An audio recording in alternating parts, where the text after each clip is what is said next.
All right, there we go. Now we're up. Officially. Huzzah! With a new bedroom.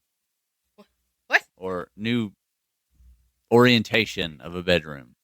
New setup. Who dis? Yeah. Yeah.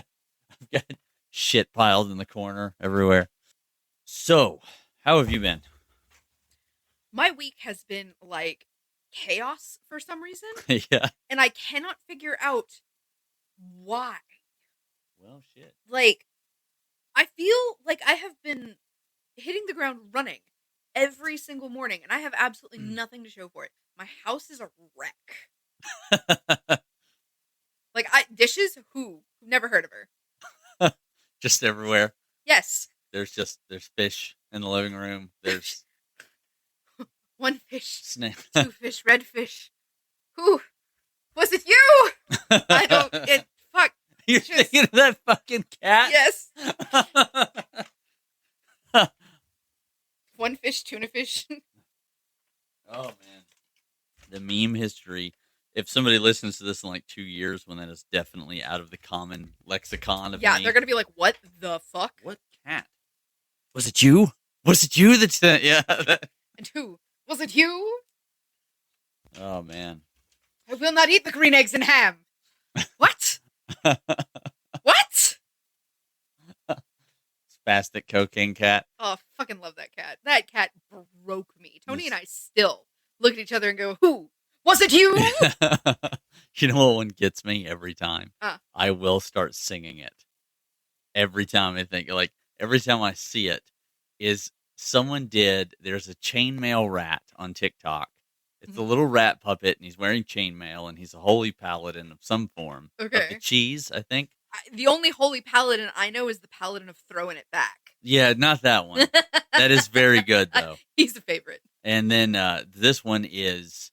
It's a little fucking rat, and he sings Kate Bush's Running Up That Hill, but it's, if I only could make a deal with God, 2 avocados for $10. He'd say, that's, I'm going to sing it. He was like, he'd say, that's not very good. I said, yeah, but your God, isn't money kind of beneath you? He said, it's the principle. I said, you want avocados or not? Like, and it's this fucking little puppet rat in chainmail, and it brings me so much joy. I feel like that is a direct stab at millennials. Yeah. And our fucking avocado toast. Fuck you, I own a house. You know what? I used to be on that side of things. I used to be a little angsty libertarian guy. And I remember hearing that, and I learned 2 things from that like time period. Because everybody used to say, like, they bagged on liberal arts degrees. Mm-hmm. That was a big thing. And then they bagged on, well, if you weren't spending money on avocado toast, $5 for toast. I went and got one. Oh, you've had it now? I've had an avocado toast.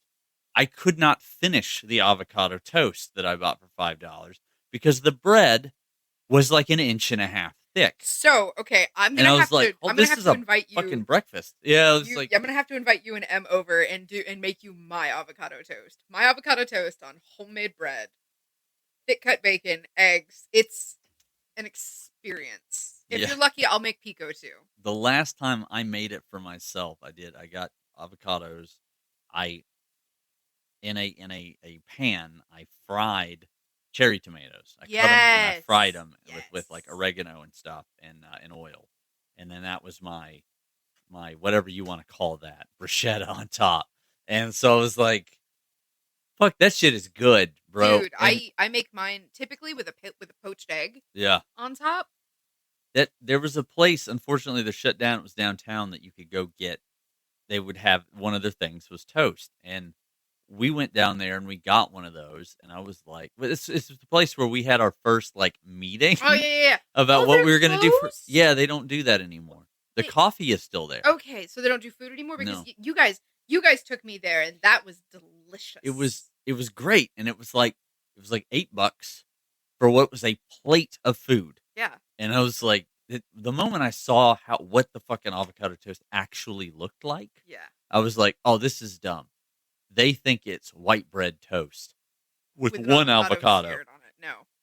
It's like, no, it's like 2 to 3 eggs, 2 large avocados, 2 slices of like 1.5 inch thick, like German bread, like thick, Mm-hmm. like how they have to use that cutter to cut it up. And thick cut bacon. Yeah, and The country bacon, style bacon. and usually some kind of like veg on top. And Yeah. it's just like, well, goddamn, guys, this is a Denny's breakfast. Like, this is just a better for you grand slam. Why are you so upset?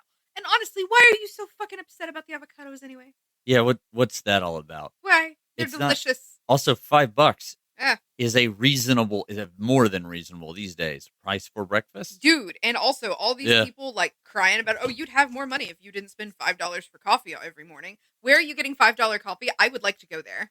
That was the thing. And like, I understood that one a little bit because like my parents' generation are older. When they say they're going to get coffee, they mean from a gas station. Yeah, they mean a 99-cent cup of gas station, like Texaco coffee. Yeah, and while or if they're bougie, Buc-ee's. Yeah, I would say we got Buc-ee's. We got pretty damn good, like $2.99, pretty good coffee. So I understood that one to a degree because like places like the big chains, right? Yeah. Are very expensive for what you get. That being said, if you're a calorie counter like I am to some degree, that shit is a meal. Yeah. If I get a Starbucks coffee, I don't eat because that Starbucks coffee is 700 calories. So I'm like, yeah. As a former I did it. I told you I was going to do it. As a former barista from Starbucks, that is my breakfast in the morning. Like I have cracked the fucking code. Yeah. On how to turn my coffee into a goddamn meal that lasts me literally, and I guess it's because my digestive system is broken and it just moves really slow. Yeah. But like literally, I do not eat. I drink my coffee in the morning and I don't eat until I make dinner that night, and that's it.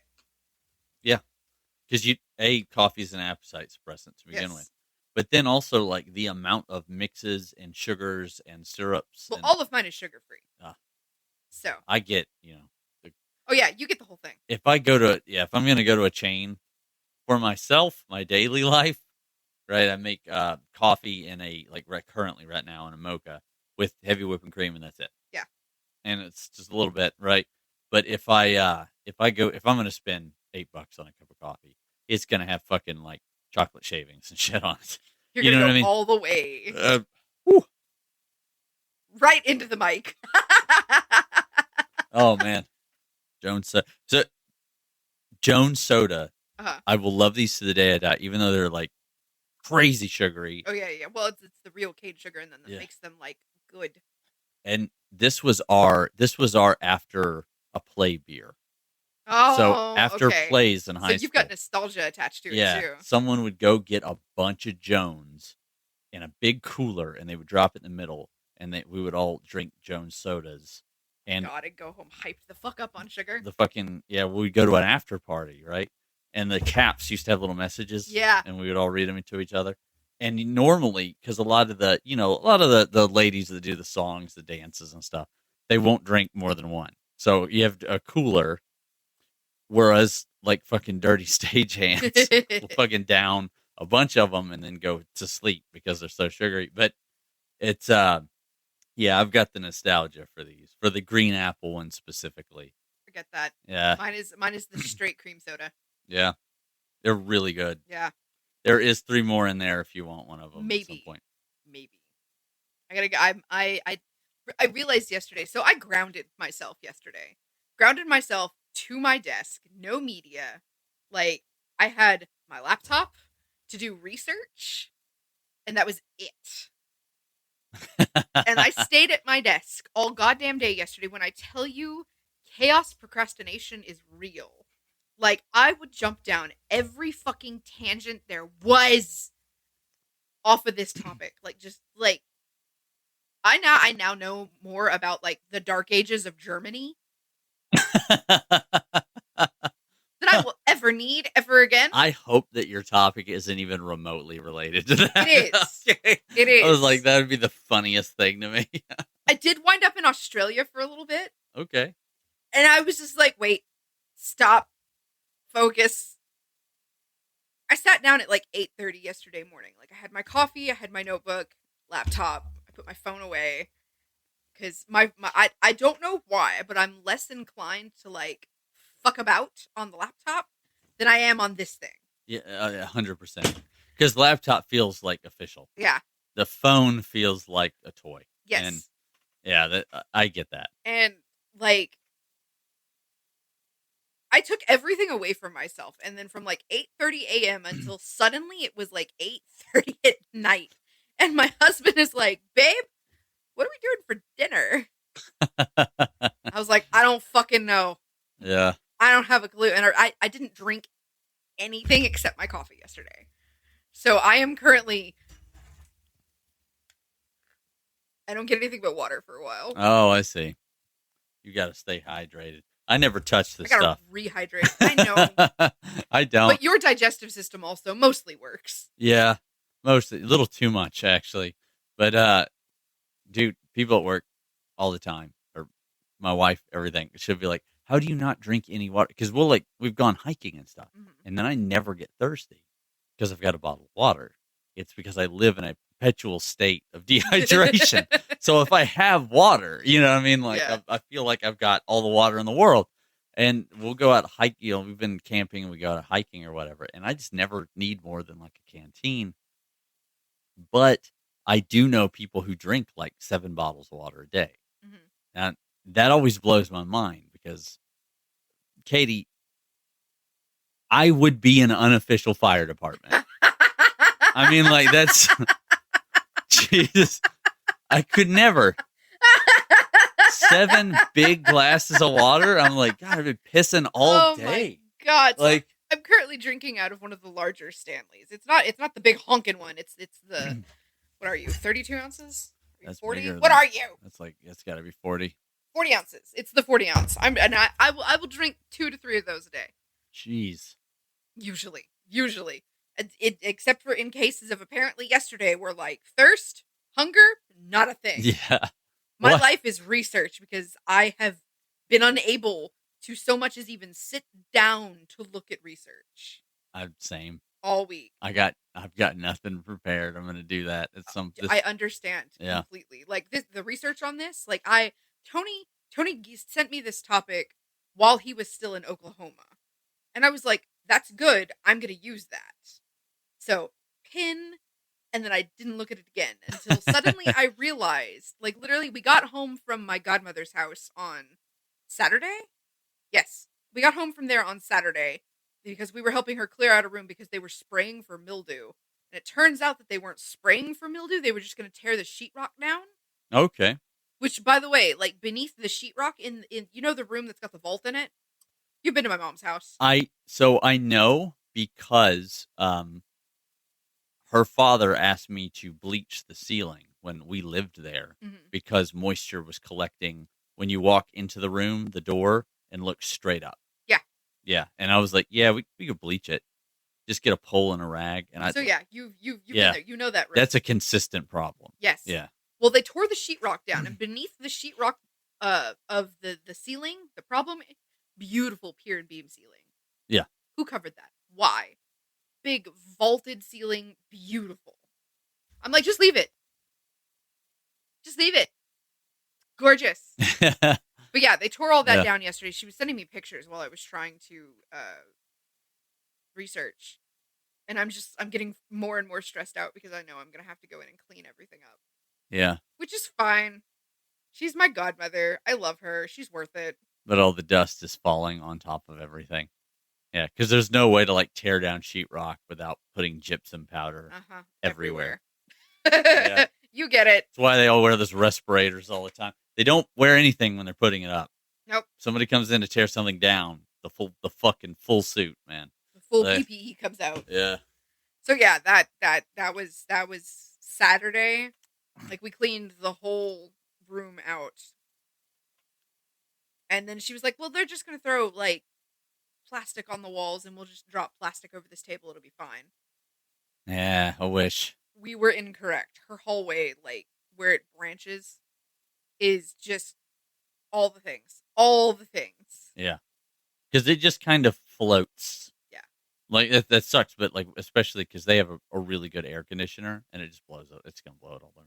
Oh, yeah. I know, because we lived in their attic like a bunch of squirrels.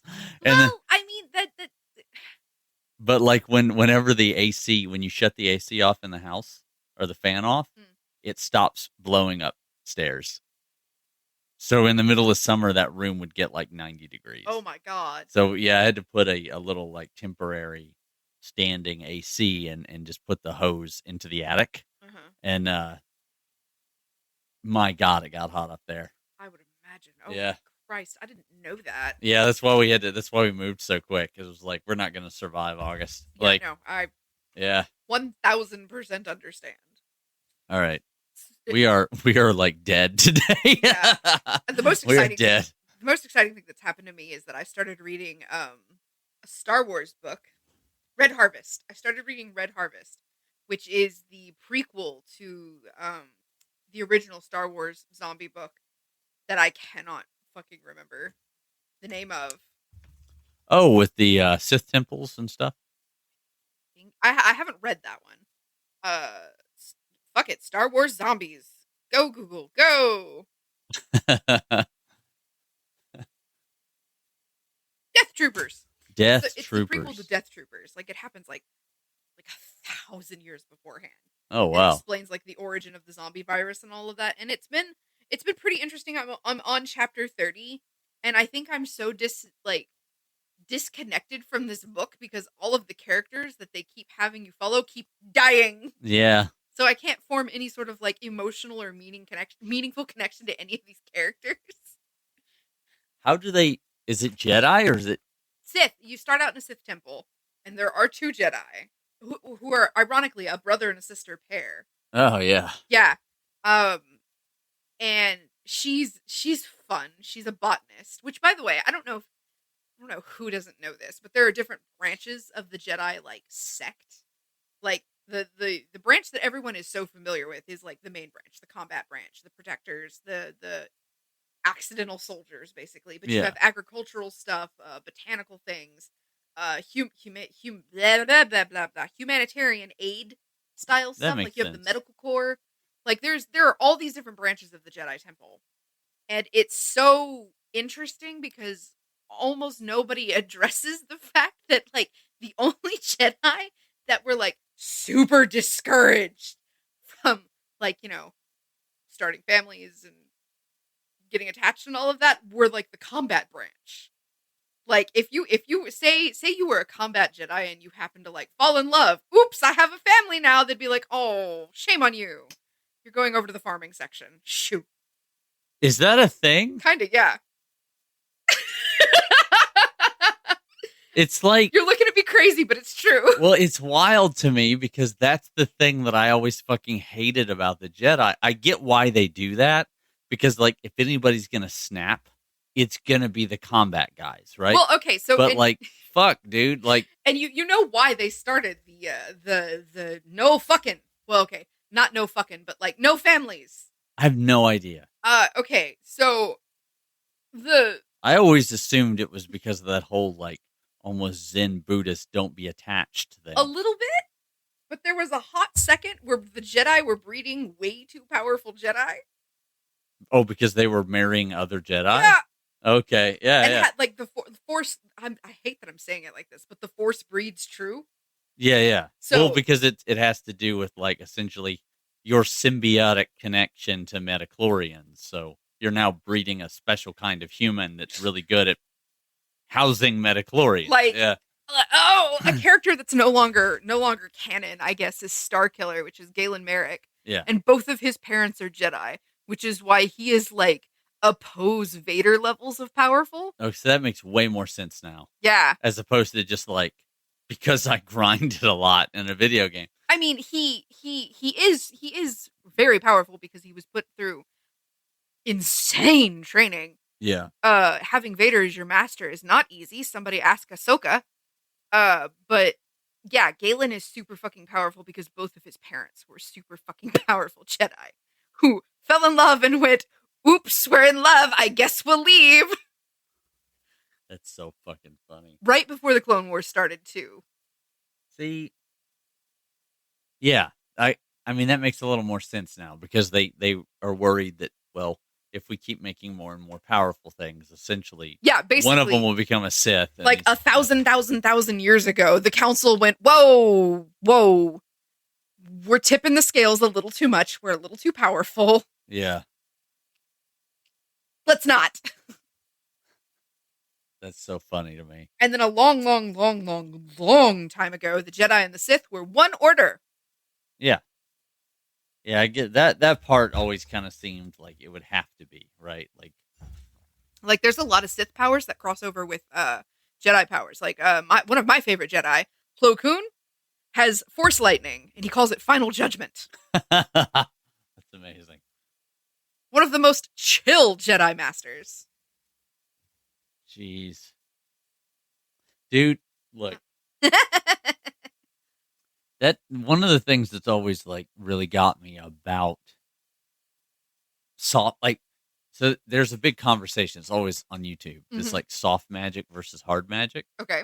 And Jedi are soft magic. Yes. Jedi are very soft magic. Like, so is Lord of the Rings is very soft magic because they don't really explain how anything happens. It's just kind of like, well, he has the secret fire. What does that mean? I have no idea. I assume it means that he has some like innate knowledge of the beginnings of all things. But like Prometheus, that you? Yeah. But like and then you have like the hard magic, you know, like of I would say in a strange way, Harry Potter is Dresden. Yeah, Dresden's very hard magic. Yeah. Dresden is hard magic. I fucking love Dresden. Jim Butcher,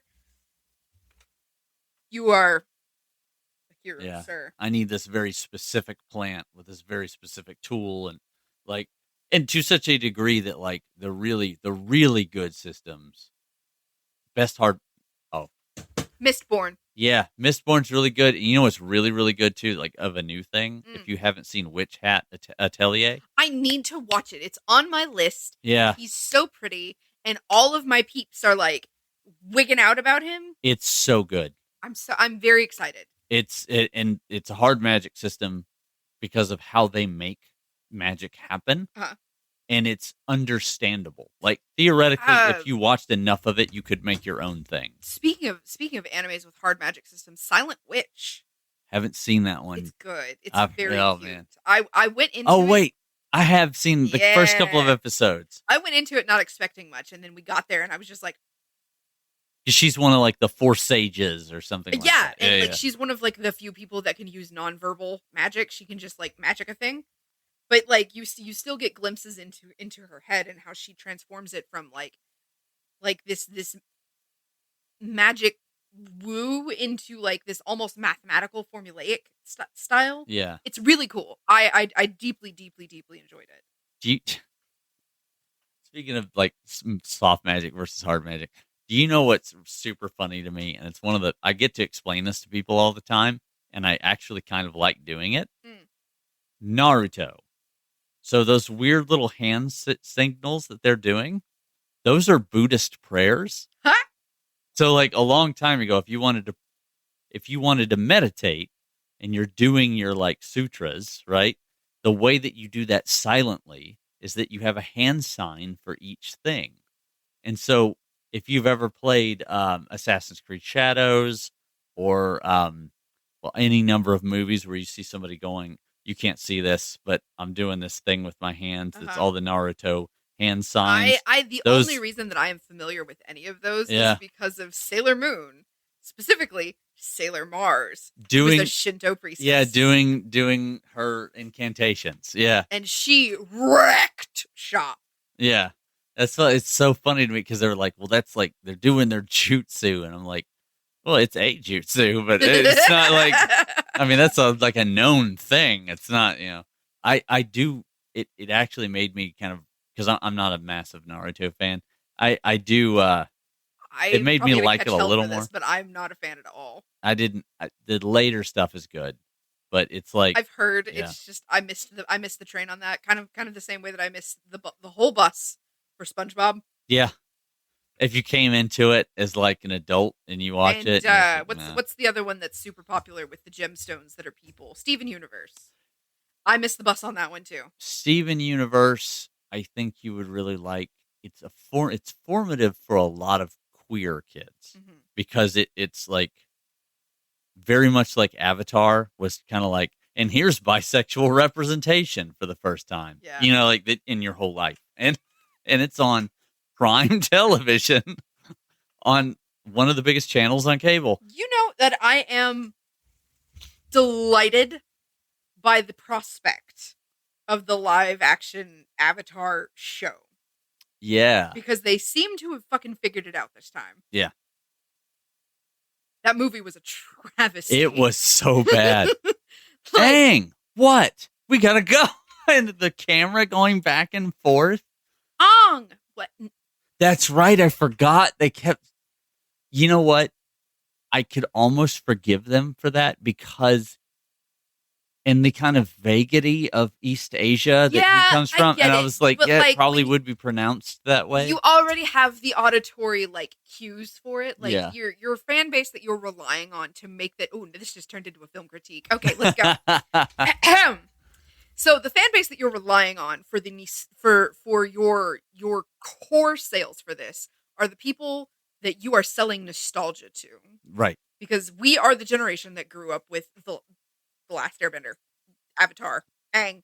Yeah.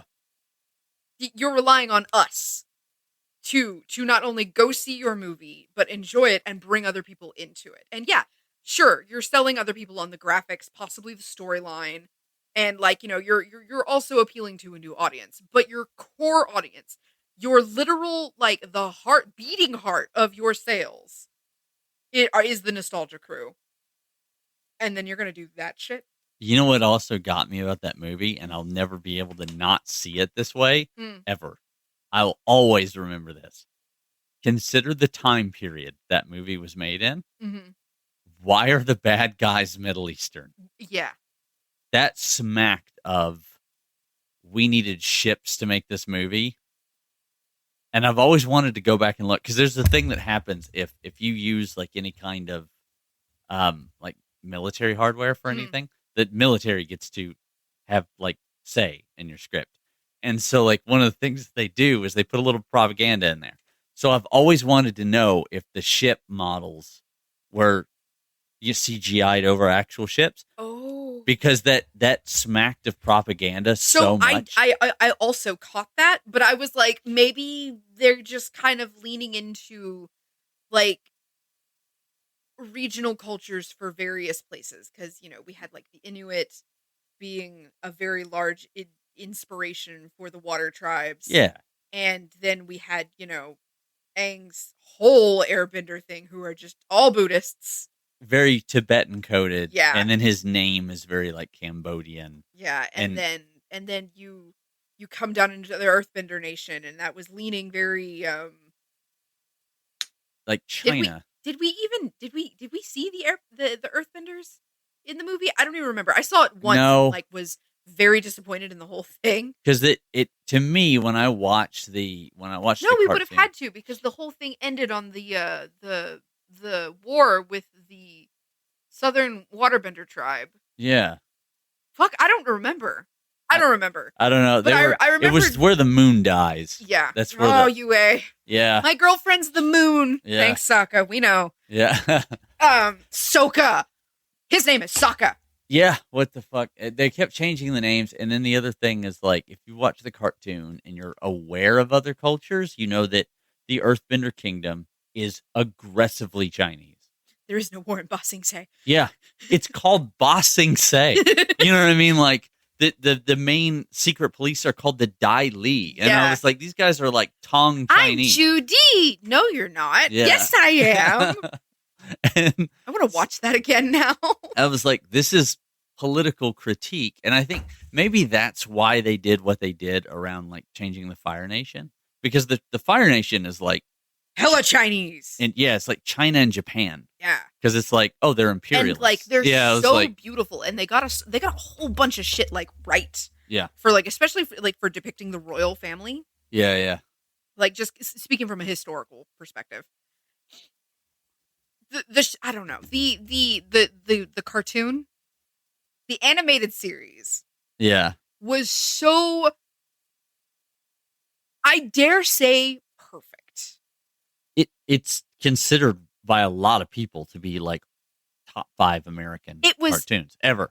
Peak, not only for its animation, but for the building of the characters, the design of the world itself, like coming at it from an author's perspective, brilliance. Like I have virtually no critique for the animated series. That movie was god awful. I could rip that movie apart on the hair and costume alone. Yeah. Dude, I will say that one thing that I liked, the I think it's Netflix, right? That does I believe so. the new one. I watched it, and you meet the Kyushu warriors. Kyoshi. Kyoshi warriors. I want to say yeah. Kyushu every fucking time. That's okay. I struggle to say Tensugi. Yeah. All the time. Damn. Just because, like, yeah. But that scene, like, I know a lot of people had some issues with it, I think for bad faith reasons, but like, but it looked, for something that is very difficult to translate into real life, it looked good.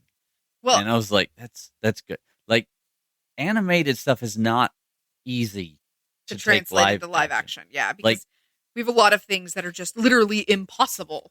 Yeah. I mean, look at all the anime live actions that are just garbage. I gotta say though, like for an anime that was well done into live action. Give me a second. I'm trying to remember the name of it. I can see all the characters in my head. Describe it. It's old. Is it the Rurouni Kenshin ones? No, because those are fucking excellent. Those were good too. The Samurai X movie is awesome. Oh my god. It was my metric. Oh, like literally mentioning the fact that I am old enough that this anime was relevant to me is what got me kicked out of an anime group because I was, quote, too old. That's crazy. Considering that all the best anime is from like the 1980s, but like, you know, back before like Mappa Studios was a thing. No, they do great work, but like, you know, we all know, right? The nostalgic style of like Demon City Shinjuku and all those crazy ass animes that were around, Black Lion, all that stuff. Late 80s, early 90s anime is awesome. I mean, it's so weird, and you definitely cannot put it in front of kids. Yes. But, oh my god, Ninja Scroll, Akira, all that stuff. Fuck. I got it. Yu Yu Hakusho. Oh my god. Did they do a live action? Yes, and it was so good. With the baby and everything? I don't remember the baby. Junior. He was the boss of hell. I don't think we got that far. Okay. I think like, it only got one season. It got a run of like 8 or 12 episodes. I believe it was on Netflix.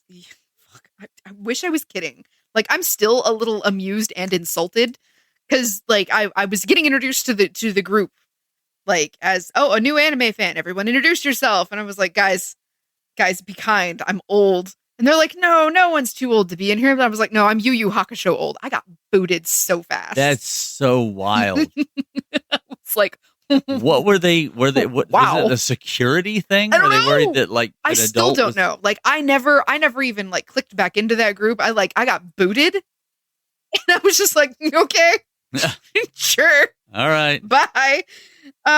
You have fun with One Piece. Yeah, like yeah. I'm Yu Yu Hakusho old, guys. Yeah. Deleted. Picked from the group. I feel like that's a weird thing to do with anime specifically because there aren't a lot of little kid anime. Okay, so yeah, Yu Yu Hakusho, the live action got one season and it was 5 episodes. And when I tell you that I binge watched it and I was not upset. I enjoyed every fucking second of it. Oh man, I may have to check that out at some point then. Like, the show was very formative for me. It was a tsunami after school. It was like back when we were hanging on every fucking episode of Dragon Ball Z. Oh my god, Jesus Christ! Or when the network ran out of episodes and started it the fuck over. Yeah. when that god awful speech that Goku gives Frieza about like I am the light or whatever he says, that's like a Superman speech. Screaming for 7 episodes with the spirit bomb. Yeah, it's why they did that, because the company that imported it over, who I think was Konami or somebody, I don't know, but I forgot. There's a couple of different dubs, like the Ocean's dub is like the really bad one. But then there's so they didn't think that an American audience could like understand a character like Goku that just wants to fight. Because that's the thing, is like in the American translation that we're used to for Toonami, they changed a lot of his lines to make him seem more moral than he actually was. Whereas like Saiyans are stupid. Yes. Like they will let you power up because they just want a bigger fight, regardless of how much damage it does to everyone around you. They're supposed to be kind of morally gray at all times. That's why Gohan's so weird. Yeah. It's like that's... Gohan is also half human. Yeah, that was kind of... And his mother is Chi-Chi. Right. If he didn't learn manners and morals... Yeah. And that it's like the joke of Dragon Ball Z is that he's Sun Wukong. He's Journey into the West. Yeah. Right? He's the Monkey King. That's why they got tails and everything, right? Yeah. But he's like the arrogant side of that. And instead of following Journey into the West beat by beat, like they kind of do in Dragon Ball, like he even meets a pig and a cat. Yeah. Right? So like what they do is that they use other characters to show the evolution. Right? Well, who were the characters that just went away and never came back? In Dragon Ball and early Dragon Ball Z. Oh, like Chaozu and... Yeah. Who is a vampire, by the way? Chaozu is a Chinese vampire. That's why he looks like that. You tell me that and like it immediately clicks. Yeah. I know exactly what you're talking about. I feel so stupid that it took me this long. Oh my god. And then that's why he appears at that like fighting arena where they keep summoning ghosts, because he's a ghost. Okay. Yeah, like, I have to out myself for just a second. So ooh. I am a massive Kingdom Hearts fan. You know this. Yeah. Because you've known me forever. And so Kingdom Hearts is my jam. Like I bought my first PS2 specifically to play Kingdom Hearts. Been with this game for a minute. Yeah. Played all of them, own a couple of them several times over. Do you know that I was this week old when I realized that Yen Sid is just Disney backwards?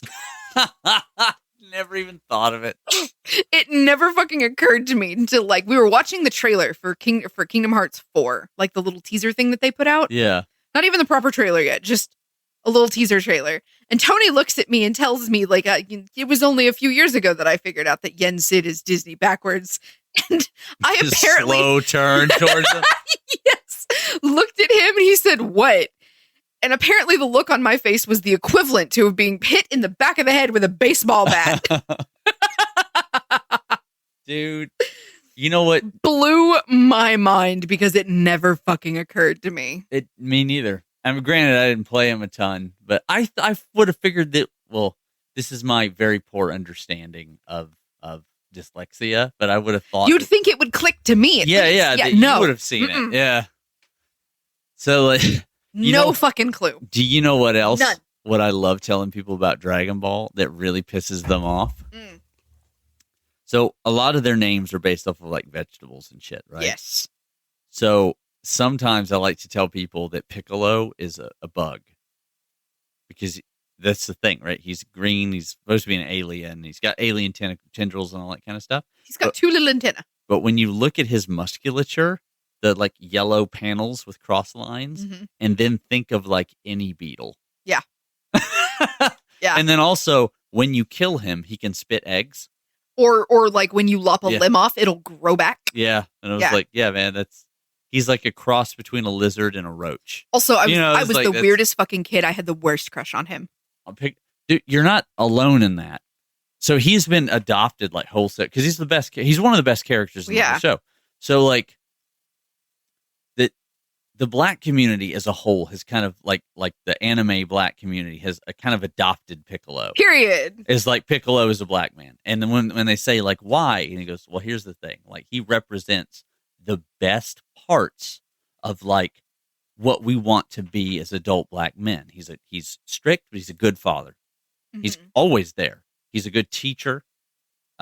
He practically raised Gohan. And he much better job than his actual dad did, Yeah. right?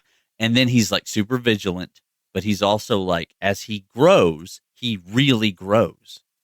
He literally assimilates and like into other people of his own culture to learn about his past, gets stronger, and gets way more introspective. So like when you see like Piccolo in the very beginning is kind of like evil, right? King Piccolo is an evil A character. little bit, yeah.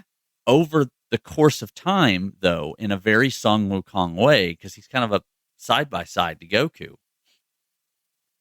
Sun Wukong in the story like encounters a bunch of stuff, and over the course of time becomes a good person, right? Piccolo, when he is defeated and like kind of becomes a different person, he spits the egg out, he gets born, kind of reincarnates, right? And then he spends a bunch of time in between that period and the fight with Raditz wandering around and training. And just learning. And when you meet him again, he is an adult.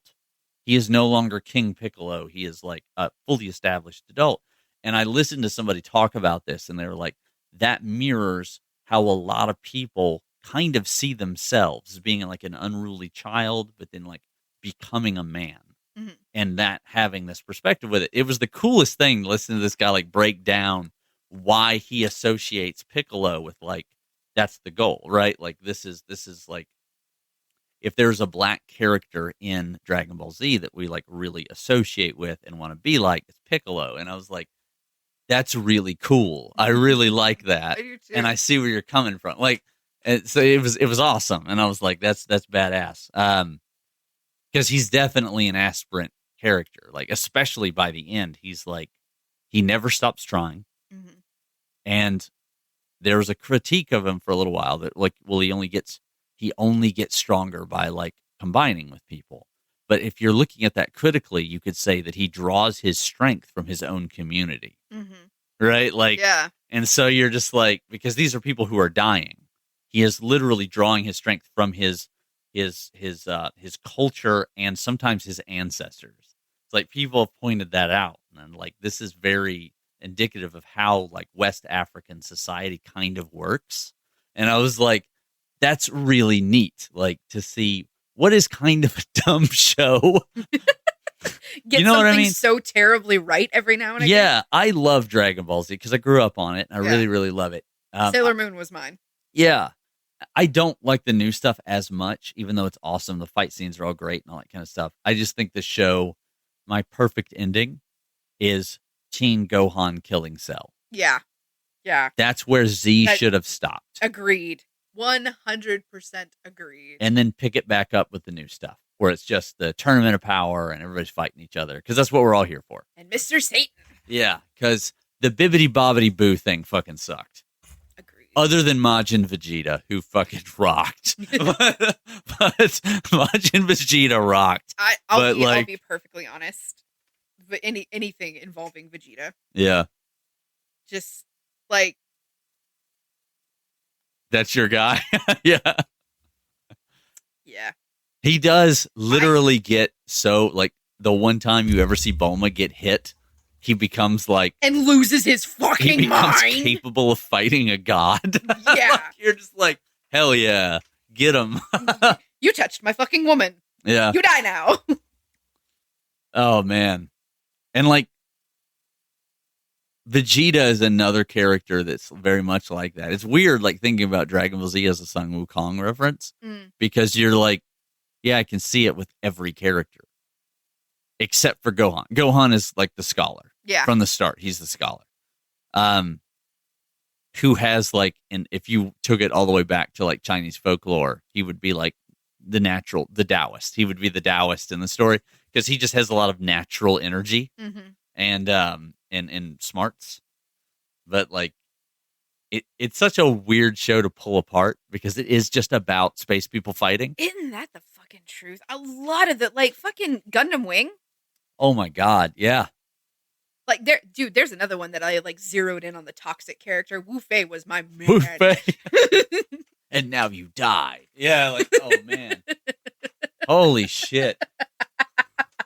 What was wrong with He you? was so fucking mean, dude. Yes. He was just like him and Hero were just like, and now we're gonna kill everyone in the whole room, right? Yeah. Holy shit. The Not guy, not wisecracking duo. No. yeah, Not sweet little Catra. Not quiet Troa. yeah. No. The fucking whatever the fuck was wrong with Wu Fei. He was fucking soldier to the bone, dude. Because Duo's fucking Gundam was called fucking Death Scythe. Yeah. And he was the chillest guy. He was so and I was cool. like, what the fuck? I will look straight up though. Straight up. The first time I ever saw Gundam, Zex Marquise. Yeah. Sorry. Zex Marquise was fucking badass. So was fucking Lucrezia Noin and all his badass. Like, the characters were so good. There's the first time, though, that I ever went, like, I saw a cartoon and then just went, like, whoa, I don't like that, was Epion. When they showed Epion for the first time, that was the crazy, like, how the tall geese had that weird targeting system, and then Epion was like the devil Gundam, basically. Yeah. And it shows up, it would fade, and it would, like Death Scythe, that had like a camouflage ability, but it was all red and covered in spikes, and it would just like appear behind you. And I was like, is this fucker the boogeyman? Like, it had a laser whip. I mean, like, Dude. it was just, it was like if you made a Balrog into a Gundam. And I was like, this is crazy. Dude, Gundam Wing ruled my friend group for the longest time. Fuck yeah. And, like, that said, Endless Waltz. yes. And I, like, all of the girls had picked out their favorite Gundam dudes. And, like, it was weird that I wasn't part of the fight for Zex at all. Like, I had, like, yes, he's attractive. Yes, I understand his torment. That's too much baggage even for me. So anyway, Wu Fei. Girl, what is wrong with you? I would like a narcissist with a giant two-handed Dao, please. Fuck. Like, He chilled out by the end of the Yeah, he series, did. like, a lot. because he got, like, fucked up Yeah. real bad. But I zeroed in on him hard on, like, what episode did he pop up in? In, like, episode 3? Yeah, because he's on that fucking, like, aircraft carrier, and he Yeah. just shows up and With starts his burning puffy it. pants and his tiny ponytail.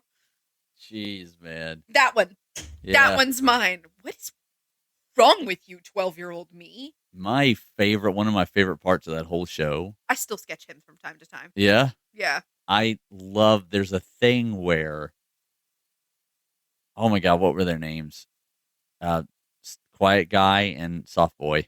Oh, Catra and Troa. Catra and Troa. So they were like a couple. Yes, that is literally, That's I canon. believe that's a canon OTP. Yes. If they're not lovers, they are at least emotionally that close. Yeah. And so, and I believe lovers. It's just that because we live in America, dear viewers, we censor the shit out of anything that's like perceived a teen or kid show. So Evidence Sailor Moon, Yeah, Sailor they were Uranus, and Sailor roommates. Neptune. They were literally lovers. Canonically, Yeah. they were lesbian lovers together. Yeah, They what- turned them into cousins why the in the fuck are you cartoon. kissing your cousin? The fuck? Yeah, why is your cousin taking a shower with you? What the hell's going on here? But so, like, there's that, right? But there's that ambush scene where Catra goes like fucking ape shit. Oh, Catra loses his Yeah. fucking mind. And he's like going in and out of the dunes just murking people. Like, he turned into a fucking psychopath. Yeah, it was like, you're the dude that loses every fight. You just had a body count of like 100 people in one You episode. don't fuck with Okay, let me Yeah. allow me to rephrase this. You don't fuck with Troa because Catra will come after you. That was like, what are y'all, the band of thieves? What the fuck is happening? It was like, I thought he was the dangerous one. No. And then he was like, no, apparently if this very specific Gundam is piloted a very specific way. He was also like, because he was the soft little rich boy. and he was one of the guys that like he eventually starts using the Togi system. And it's like Yeah. the one that was like hurting people. And I was like, man, because he becomes in a very weird way kind of like, and he's he's what you want to be in the story. Yeah. You know what I mean? Like, he's like an everyman. He's not particularly good in a lot of the fights and stuff, but he is a main character. And then, like, halfway through the thing, he's like taking on challenges that he really has no business taking on. Meanwhile, Hero's got a fucking double buster rifle that's bringing down ships and shit. Like, you're and just Relina Screechcraft. Yeah. Yeah. Hero! Girl, shut the fuck up. He doesn't want you. No. Move on. Oh, Damn. my God. Have you ever watched Iron Blood Orphans? Mm-mm. My God, you thought Gundam was dark. Iron Blood Orphans is about the Mars mining colony. Oh. And they use child soldiers.